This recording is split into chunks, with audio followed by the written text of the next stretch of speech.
Welcome boys. In this video we're going to be replacing the opti-spark on our 1993 Corvette with the LT1. First order of business is get the car high enough to get a container under it, and then on the right hand side of the car where the passenger sits, the bottom of the radiator, there's a petcock. Simply loosen it by hand. It's in there, and then your coolant will start expelling. And to make that a little bit easier flow, remove the radiator cap first, and she'll eventually evacuate all the coolant we need to get out of the way, because that's the water pump, which sits above the opti down there. So while that's doing that, we're going to go ahead and remove the intake, get that out of the way, start undoing these hoses, and then that'll give us more access. Okay, and with the intake boot out of the way, you disconnect this sensor, this plug, the water pump. We'll see if our new water pump has that in there or not. I don't remember. And then I guess to get a little more room out of this thing, you can unplug that so you can kind of get that out of the way. I've never had to remove the throttle body to replace the opti. I've done this job a few times already, but now we're going to go ahead and start taking these clamps off and get this thermostat off, the thermostat housing, I guess, off. And then with a little more of that out of the way, we'll be able to loosen the serpentine belt. Okay boys, now that we have removed all the hoses attaching the water pump, we need to get the serpentine belt out of the way so we can access all the bolts that hold the water pump on. So we got this right here is a 16 mil, that's the tensioner. You're gonna need a wrench because you can't get a socket on there. So once you get the wrench on there, loosen the tension, pull the belt off, pay attention to your routing, and then we can get these 14 millimeters off the water pump. And then we should be able to easily get the water pump out. And that'll give us access to the opti, and the harmonic balancer, and the crank pulley that we need to remove. Okay boys, I got some light up in here now. So serpentine belt's removed. Like I said, just press this direction towards the driver's side of the car, and then that'll reduce the tension enough for you to remove the belt and slide it out around all the pulleys. And it's been a while since I've replaced the water pump. There might only be 4. One here, one right underneath of it, and the ditto for the other side.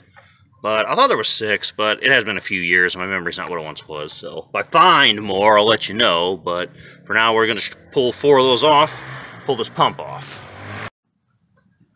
Okay boys, water pump removed, and I was right in my original hypothesis. There was 6. I can only see these 4 at first, but then off to the side of each one, recessed deep in there, are the other 2.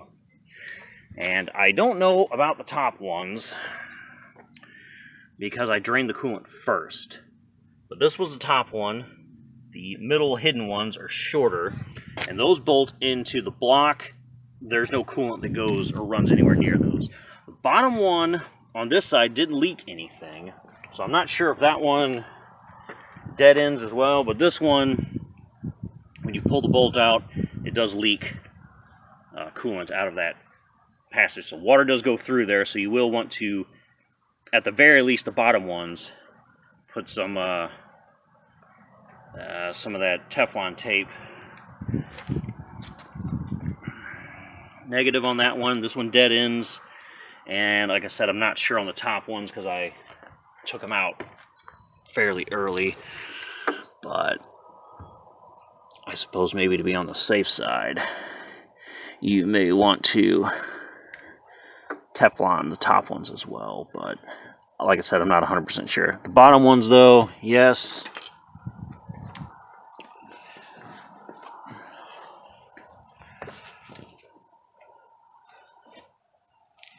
Or at least the bottom one on the driver's side.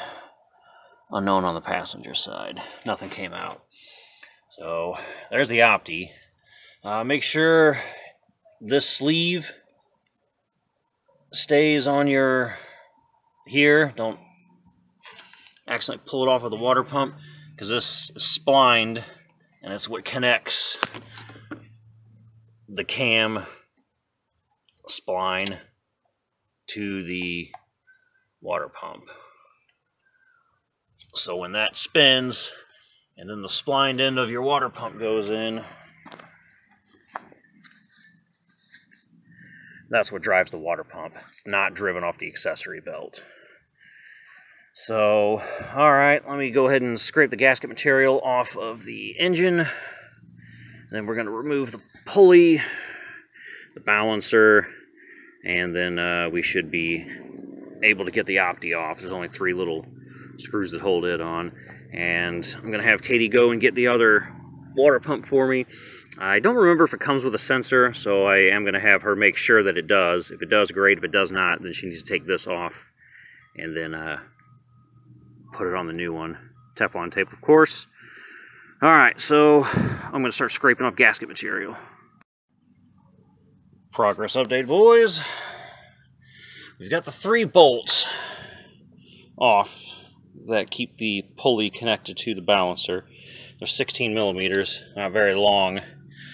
If you hold, assuming they're not on too tight, if you hold the pulley with one hand and then just give her the old hee-ho with the other, you should be okay.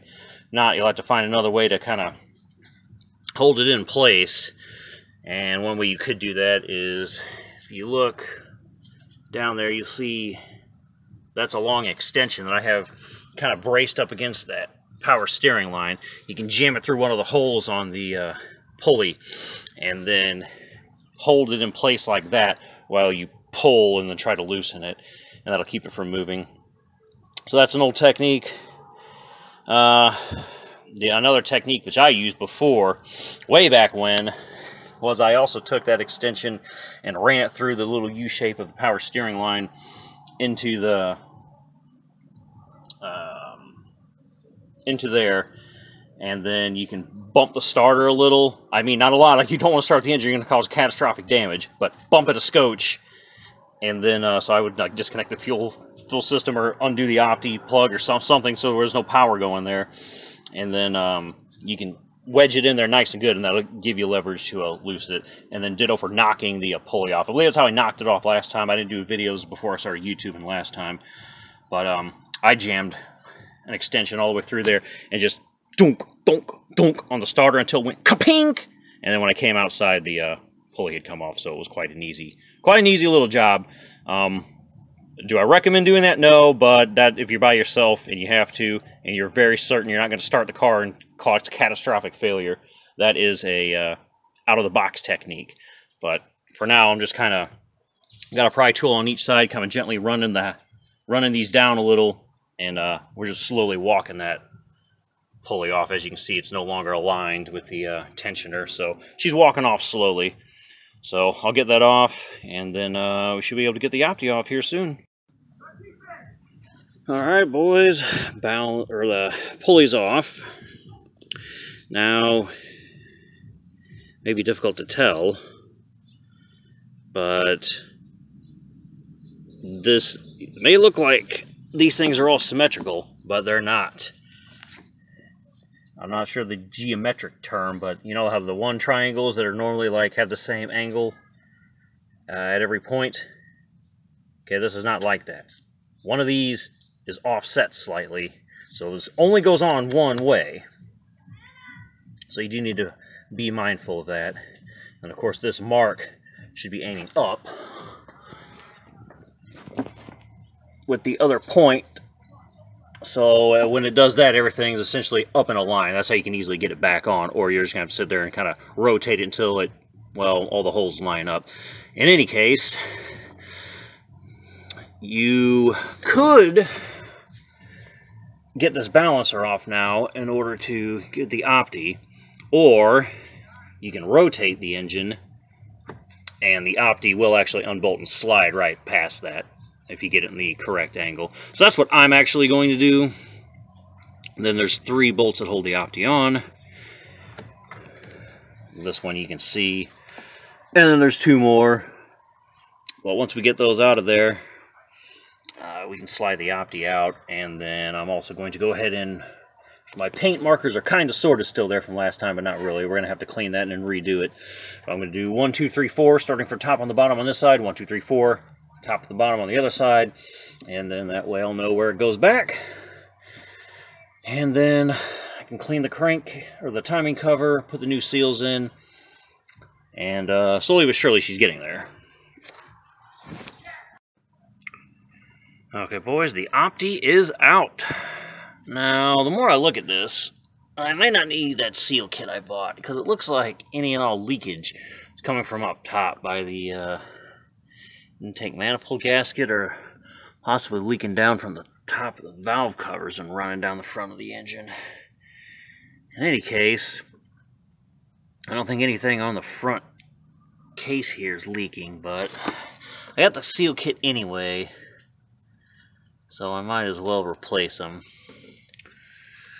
But in any case, you can see the splines there.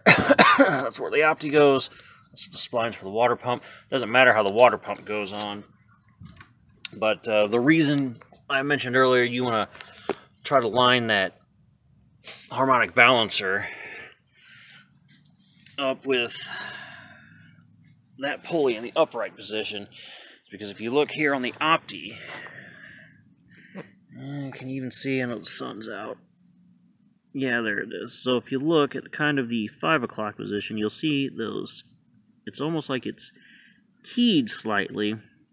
One of these splines is not like the other. So the opti only goes on one way for its timing. So you do not want to force the opti on. If when you try to place it on here, it does not easily slide on, you did it wrong.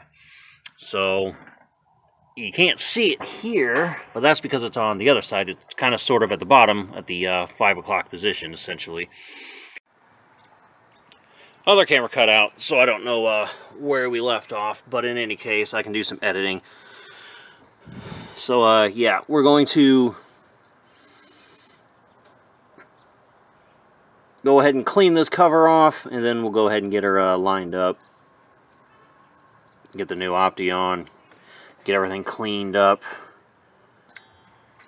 And then we'll get the pulley back on, water pump back on, fill her back up with coolant, and then she should be road ready for the Lindbergh Car Cruise and Car Show in a couple weeks. But I won't be able to finish it tonight. We're already losing daylight. Katie's not back yet with parts, and I still have a lot of cleaning to do. So I'm going to try to, like, clean this a little, and then pick my tools up before the sun completely sets on me, and then we'll be back tomorrow to finish this job. Okay, boys, now the new opti does come with a spline shaft. So what I have done is I removed the spline shaft from the LT1 and rotated, well, figure out where it was, where that little spline key is, and then I have rotated this new opti to whereabouts it's supposed to be. And I think that's pretty close, so I should be able to just slide this thing on now with very little maneuvering. Okay, new opti's back in. Already replaced the seal. Yeah, it wasn't leaking like I said, but I had it, so I might as well replace it. So it just slid on quite easily, pretty much, I mean, in the area of where those holes line up. Since I had rotated the spline to get it pretty close, I was able just to slide it on and just move it back and forth until it just slid and popped right in. And so it should go in with no effort, and you want this thing flush before you put the 3 screws back in that secure the opti to the engine. So I'm going to go ahead and put the screws through there and then wire everything back up to it, and then we can start getting the water pump back together. Okay, opti's back in, coil's plugged in, all the spark plug wires are in, that electrical connector's on. Pro tip, so I paint marked all these on this side in little tallies, 1, 2, 3, 4. Now on this side I decided to kind of Roman numeral it because the tensioner was in my way. And so if you do Roman numeral 4, so 1 and a V, which technically only has 3 lines, and then the issue we have with that is when you do number 3, Roman numerals. There's also 3 lines total. And as you fiddle with them a bunch, you kind of rub it off a scotch. So I think we're in the correct orientation. If not, we'll know when we fire it up and it runs like shit. Then I'll know those bottom 2 on this side need to be swapped. So hopefully we don't have them problems, but we'll all find out together. Alright, time to put the pulley back on for the crank. And then we can run the piping. Because I have a vented opti, so my piping has to come up and then go through here and then kind of tap into here. So I'm going to go ahead and do that stuff. And then we'll be back when we do the water pump. Pulley's back on, just slid back on, and then you just tighten her down as best as you can, as you will start rotating the engine slightly. But that's okay. Just needs to be aligned with the tensioner pulley, and that's when you know she's on. Alright, we're going to RTV the gaskets on the water pump, and then put the water pump on. Water pump's back in. You need to torque the 6 bolts to between 25 and 35 pound-feet of torque. And then, of course, let the RTV cure for 24 hours before you return this thing to service. But at this point, I think we can close the video out. All I really got to do is reconnect all the hoses, run my wire loom to protect my wires over there, and then plug it in there so I'll have my vented opti. So we're going to torque everything back up, and then tomorrow I'll top her off with fluid, and then start her up and see if I need to switch some plug wires or something around. That'll do it. Hope this helps. Hope you liked the video. Catch you in the next one. Thanks for watching, boys. Peace.